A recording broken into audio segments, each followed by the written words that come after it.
Hi. When I graduate this master's and certification program, my immediate vision is to teach preschool or early elementary. But if I were to explore outside of my current career goals, then I would consider education consultant or owning a small preschool. I did own a business for about 3 years, and I was able to do both of those on a limited scope. Um, so if I weren't teaching in a public school, I would like to partner with families again or work with organizations to develop curriculum. After becoming familiar and valuing the many figures who contributed to early education and influenced early education, I chose Frederick Froebel as the one who most influenced my chosen job in this field. He is known as the father of preschool, and like many others, he believes that children learn best through playing.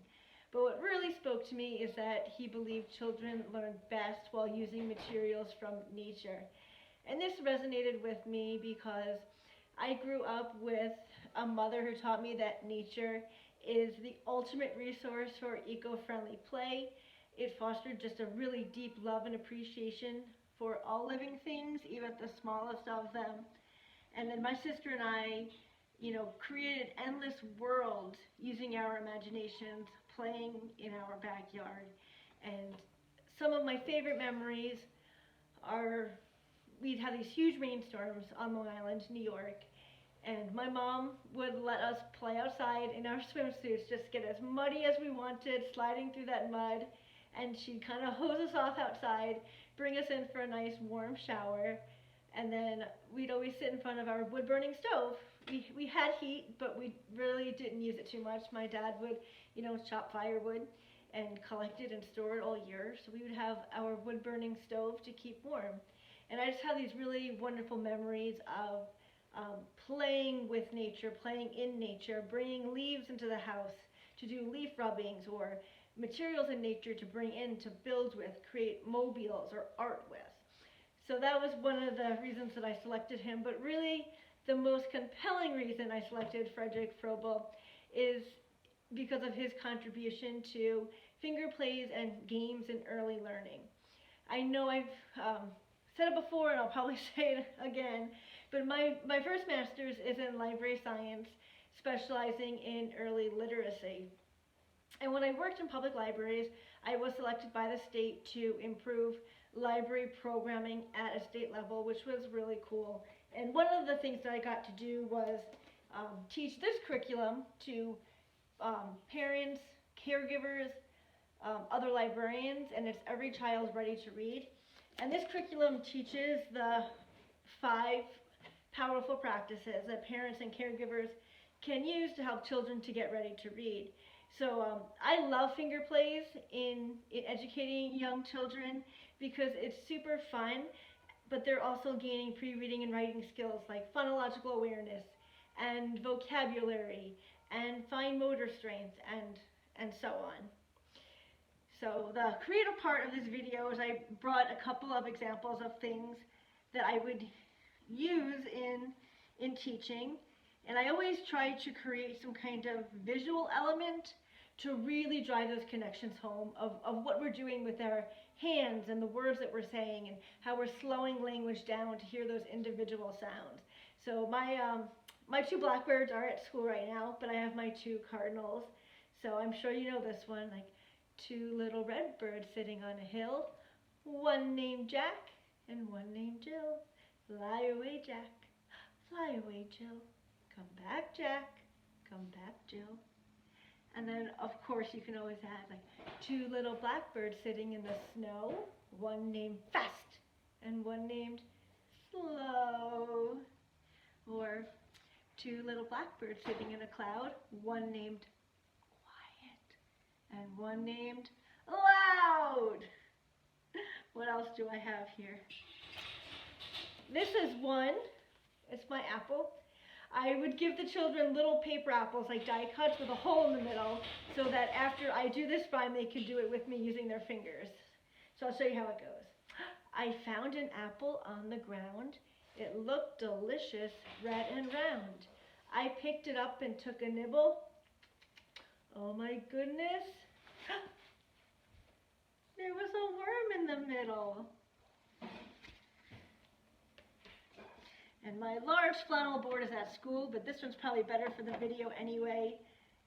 This is a simple one. I'm sure you know this one too. 5 in the bed. There were 5 in the bed, and the little one said, roll over, roll over. So they all rolled over, and whoop, one fell out, and so on.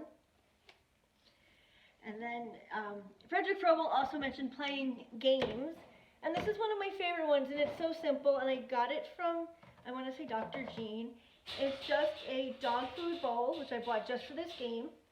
I have bones made out of cardstock, and on each of them I have letters, and these are written the way our curriculum is. It's Fundations.